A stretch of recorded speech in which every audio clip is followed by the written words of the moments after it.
La pose d'une combinaison de grès cérame fin et de WPC a le niveau d'exigence 4. Elle peut être réalisée en l'espace de 5 jours environ par une seule personne.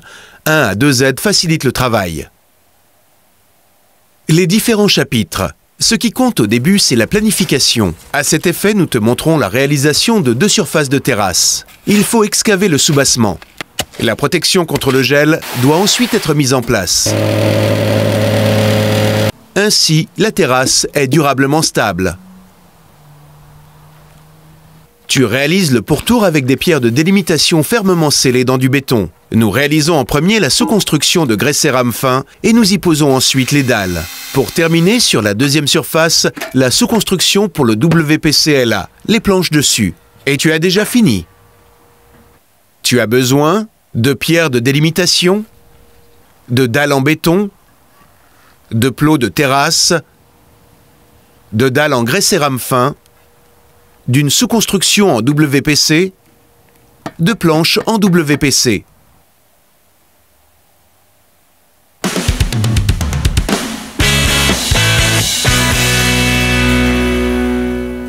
Tout d'abord, tu mesures exactement la surface de la terrasse et tu notes les dimensions sur un schéma. Ensuite, tu tends un cordeau pour délimiter la surface prévue. Pour ce faire, tu as besoin de supports de bande de délimitation. Tu y tends le cordeau. Tu utilises la truelle de maçon pour contrôler l'angle droit.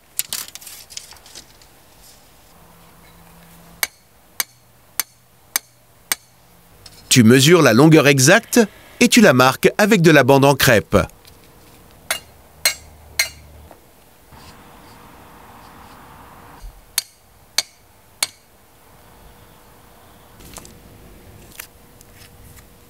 Maintenant, tu tends un cordeau à l'avant de manière à ce qu'il s'entrecroise au niveau des coins.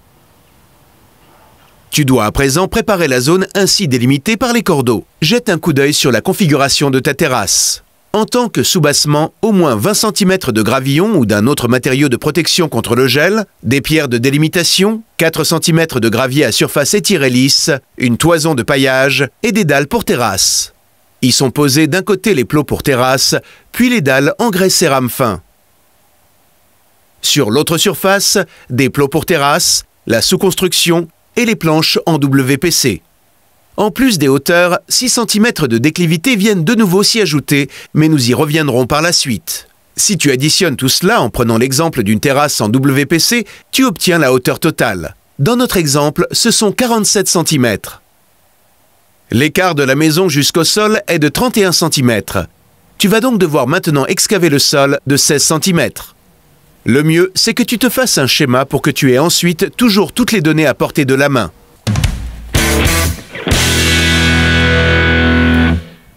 Tu réalises l'excavation à la bêche et à la pelle. Pour des surfaces plus importantes, tu peux aussi louer une mini-pelle.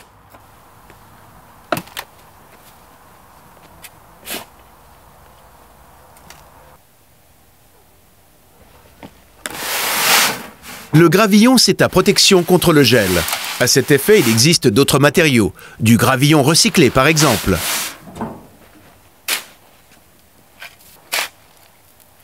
Tu places une feuille à bulles contre le mur de la maison en tant que protection.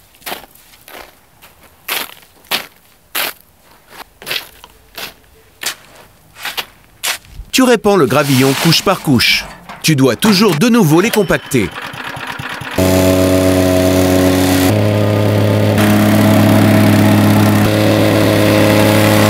Pour réaliser notre surface, tu peux déjà prévoir quelques heures. Il faut que le sol devienne vraiment ferme.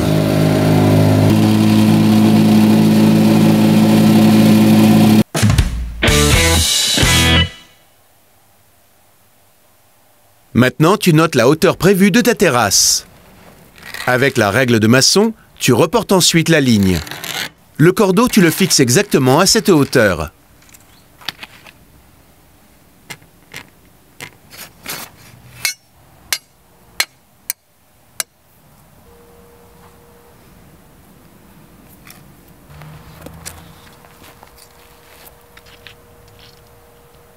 Maintenant, nous en arrivons à la déclivité. Il faut qu'une déclivité de la terrasse naisse à partir de la maison pour que les eaux de pluie s'écoulent sans pouvoir y stagner. Elle devrait être de 2%. Cela signifie 2 cm pour 100 cm. Nous avons une profondeur de terrasse de 300 cm. Nous devons par conséquent prévoir 6 cm de déclivité au total.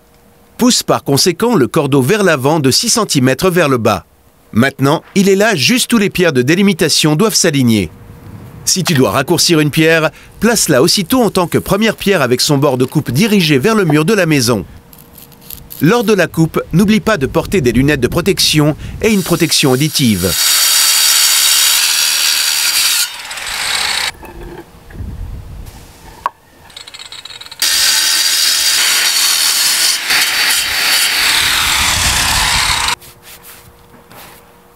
Pour fixer le tout, nous utilisons du béton pour construction paysagère.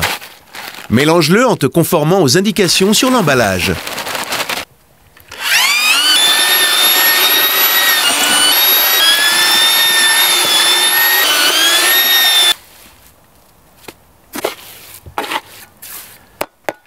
Dès maintenant, il faut que la hauteur du cordeau soit déjà bien ajustée, de sorte que la pierre de délimitation y passe bien en dessous. Il se peut par conséquent que tu doives y faire une excavation. Le béton doit être réparti en une couche de 5 cm d'épaisseur environ. Mets la pierre de délimitation en place et enfonce-la fermement à coups de maillet. Il faut qu'elle soit parfaitement à la verticale. Le bord intérieur est aligné sur la ligne du cordeau. Pour stabiliser, tu formes une cale de 10 cm de hauteur. Ainsi, tu déposes une pierre après l'autre, tout d'abord sur le côté droit de la terrasse, puis sur le côté gauche.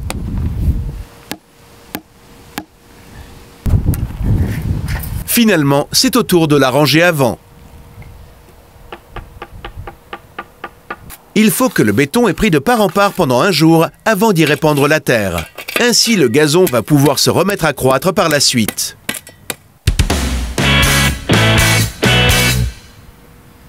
Maintenant, il faut adapter exactement la hauteur du gravillon. Il se peut qu'il soit nécessaire d'y déverser à nouveau du matériau.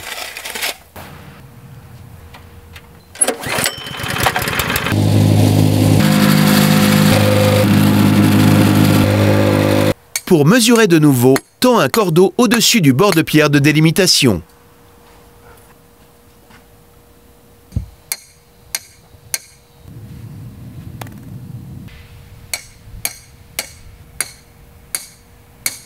Il faut alors que la cote soit partout la même, car les pierres de délimitation sont finalement toutes exactement à la même hauteur que la terrasse. Ensuite, déverse 4 cm de gravier.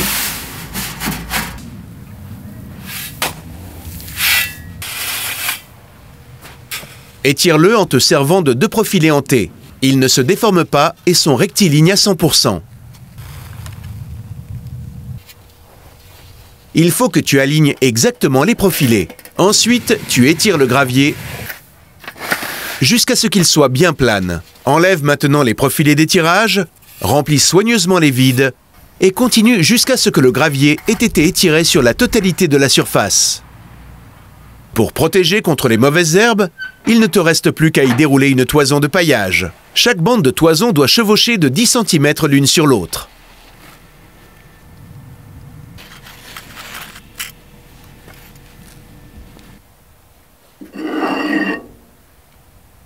Maintenant, il faut songer à l'aspect de la pose des dalles en grès cérame fin et des planches en WPC. Et c'est en fonction de cela que tu dois configurer le soubassement. À droite doivent se trouver les dalles en grès cérame fin, à gauche les planches en WPC. Les dalles en grès cérame fin sont posées sur des plots avec croisillons, à chaque fois sur le bord extérieur en outre, là où 4 dalles se croisent. C'est sous les planches en WPC que la sous-construction est réalisée. Tu la poses écartée de 30 cm. Là où 2 planches en WPC sont jointives, il faut prévoir 2 sous-constructions, juste à l'extrémité des planches. La sous-construction, nous la montons sur des plots pour terrasse. Sous les plots, tu places maintenant une dalle pour terrasse en tant que fondation. Il faudra éventuellement que tu coupes aussi des dalles pour terrasse. Ici aussi, fais-toi un schéma. Place tout d'abord toutes les dalles pour terrasse de côté avec les dalles en grès cérame fin. Pour terminer, tu peux les adapter exactement de l'autre côté.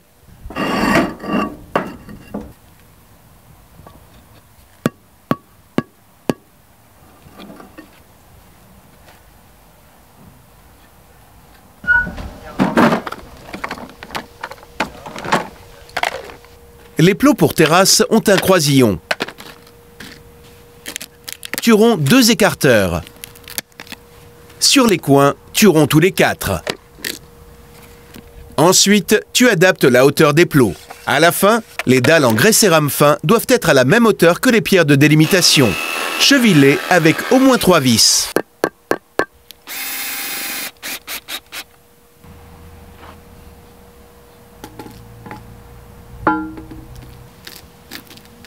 Les dalles sont seulement déposées, car c'est leur propre poids qui les fixe sur place. Pour assurer l'écart correct par rapport à la pierre de délimitation et au mur de la maison, tu utilises des croisillons. Les plots sont alignés avec exactitude avec la dalle en grès cérame fin. Ensuite, tu les chevilles.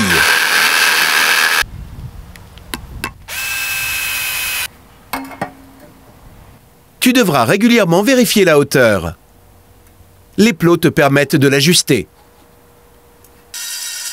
La transition au WPC, nous la réalisons exactement au coin de la maison. Raccourcis les dalles en fonction des besoins.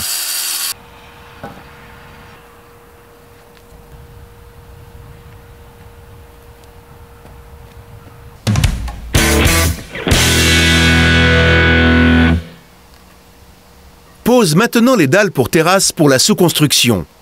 Pour notre exemple, il faut même que nous posions 2 rangées, à fleurs l'une à côté de l'autre.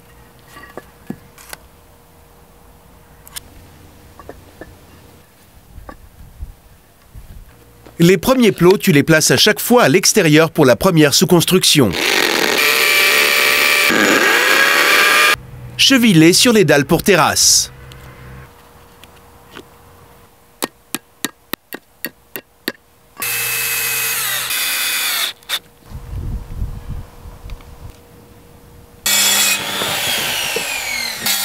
Coupe la sous-construction à la longueur correcte et visse-la fermement sur les plots. Pour ce faire, tu dois laisser un écart par rapport à la patte latérale. Les croisillons sont idéaux en tant qu'écarteurs.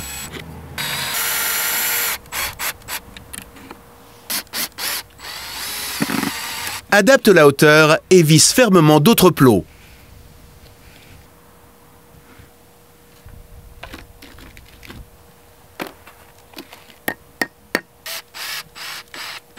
Tous les 60 cm, tu vas devoir percer un trou dans la sous-construction pour que les eaux de pluie puissent s'écouler.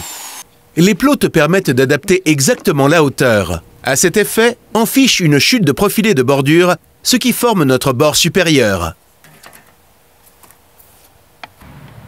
Sur la transition, tu poses maintenant un profilé en U. Coupe les coins en onglet.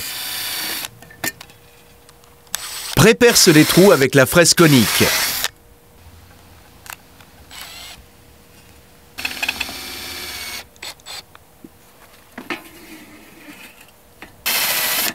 Tu as besoin de profilés en U également pour les 2 faces avant. Ensuite, tu mesures exactement les 2 premières planches en WPC. À l'emplacement de la transition, elles doivent se trouver exactement au milieu, au-dessus des plots pour terrasse. De l'autre côté du profilé en U, tu enfiches une chute de planche pour stabiliser. Entre la planche en WPC et le profilé de bordure, tu insères un cordon d'étanchéité.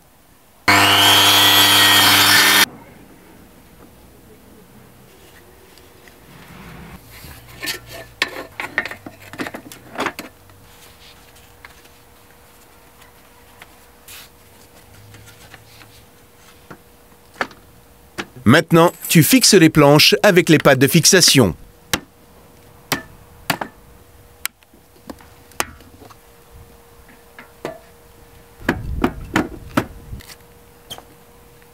Pour assurer l'écart correct entre les planches, tu utilises des croisillons, également sur le bord. Ici, le profilé est uniquement enfiché, mais pas vissé. Le profilé de finition comprend une partie supérieure et une partie inférieure. Visse tout d'abord fermement la partie inférieure. Tu vas devoir raccourcir la dernière planche pour obtenir la largeur requise.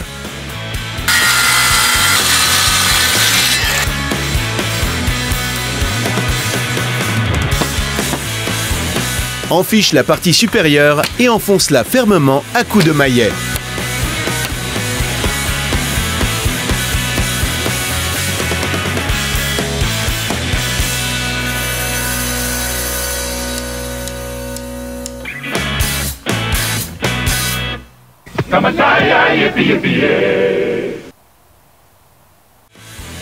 Tu vas trouver d'autres astuces et informations ici dans la compilation de liens. Encore plus de projets? Abonne-toi maintenant à Hornbach pour toujours être à la page. Alors, jusqu'au prochain projet avec l'atelier Bricot Hornbach.